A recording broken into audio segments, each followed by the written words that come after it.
Hi అండి. Hello. Actually కొంచెం busy అయిపోయాను నిన్నటి నుంచి. ఇప్పుడే కొంచెం ఫ్రీ అయిందనమాట.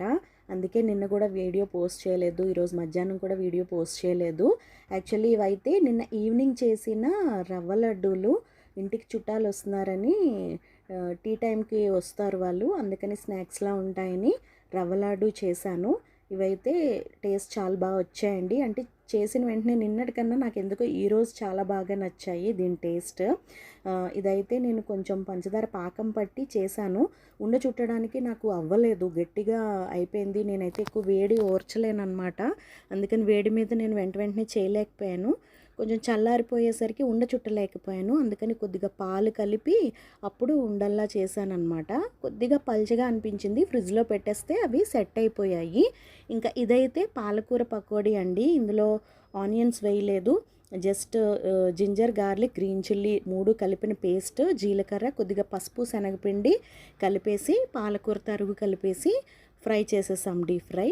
ఇంకా ఇవైతే ఈరోజు చేసిన వంటలు అనమాట. ఈరోజు మధ్యాహ్నం లంచ్కి దొండకాయలు కాయల పాలంగా ఫ్రై, అలాగే వంకాయ బండ పచ్చడి చేశాను.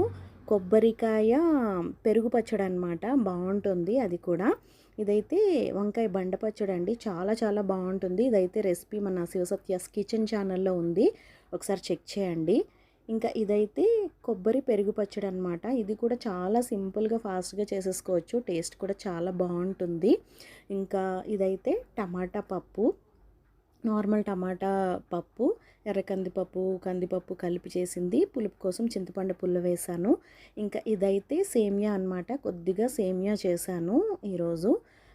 మా చిన్నత్తయ్య గారికి సేమియా అంటే ఇష్టం అంట, అందుకని కొద్దిగా సేమియా కూడా చేశాను. ఇవ్వండి ఈరోజు రెసిపీస్. మీకు కొబ్బరి పచ్చడి అన్నాను కదా, అది నెక్స్ట్ టైం నేను వీడియో చేసి పెడతాను. ఓకేనా? Thank you.